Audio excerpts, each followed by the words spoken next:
On paper, a battle between Swizz Beatz and Timbaland seems very close because you obviously have two very experienced, very successful producers who have made beats for just about everybody. So they're even on that side. But I think it's going to be very difficult to defeat Swizz, and I'll tell you why. And not just for Timbaland, but for a lot of people. It's going to be very difficult because Swizz was attached to so many movements. He was attached to the Rough Riders, which, you know, a subsidiary of that would be the Locks, would be Eve, would be Drag-On. Lord knows how Swizz carried him throughout his 2-year career. You know, not to say that Drag-On was terrible, but let's be honest. The best part of the Drag-On package were the beats.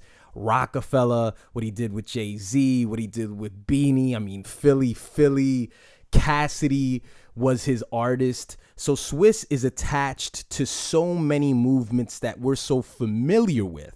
And when I mean we, I mean the demographic that's actually going to care about these beat battles. I mean, let's be honest. It's not going to be kids between the ages of 17 to 23. This is going to be the older hip hop listener who wants gritty. They want dirty drums. They want classics, which Timbaland's going to be able to provide. But what goes against Timbaland is the fact that a lot of his classics are pop hits.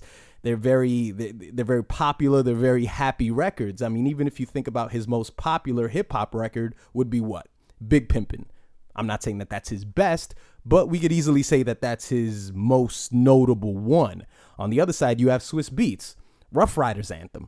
I mean, you just weigh those two things in, even though that is a Jay-Z record with the Big Pimpin', but it still says happy. It still says jovial.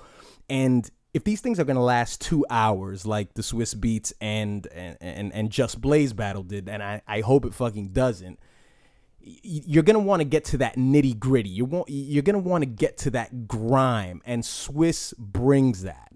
I've heard a lot of people mention if Pharrell threw his hat into the ring, could he beat Swizz?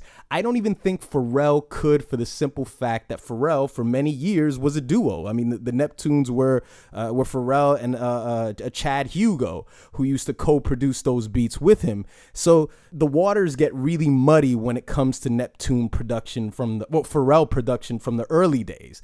A lot of these producers who, you know, these well-known producers, of course, they have people who make beats for them, and then maybe they put their names on it, and that's a common practice within the industry.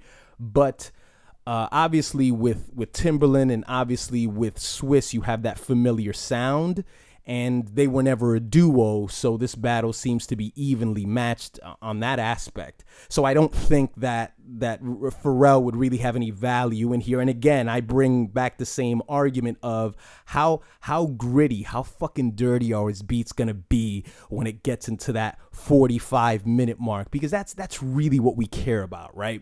I mean, we want to hear classics, but we want to hear something really, really hard. And if these producers are displaying new records, which I hope they do, then I would give that advantage to Timbaland, because Timbaland just has that natural energy, that hop to his production that Swizz doesn't have. I'll tell you somebody that would be able to beat Swizz, but it wouldn't be on the merits of classics. It wouldn't be on those merits. It would be just on showmanship itself. A-Rab Music from, I believe he's from Rhode Island. This kid, if any of you aren't familiar with him, you know, he's done production for Fabulous. He's done production for Joe Budden, Juelz Santana, for a lot of East Coast acts. But what he does that's special is he basically uses the MPC as a piano. And it's something that he's done for years. He's even had MPC battles.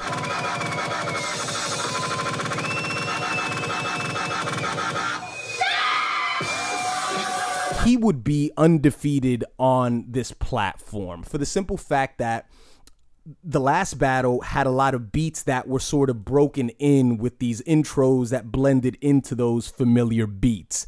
That's what A-Rab does just off GP. Like, that's what he always does. And he's able to do it in a lot more skillful of a way than Swizz was doing it when I saw him battle Just Blaze, which, you know, he was just sort of clumsily, you know, tapping the MPC buttons. And it really didn't look like something that he was familiar with. But A-Rab can do something in real time that would be better than the production that Swizz would play. Of course, the only thing that would be hurting him in this whole thing is that no one knows A-Rab beats outside of A-Rab fucking around with an MPC.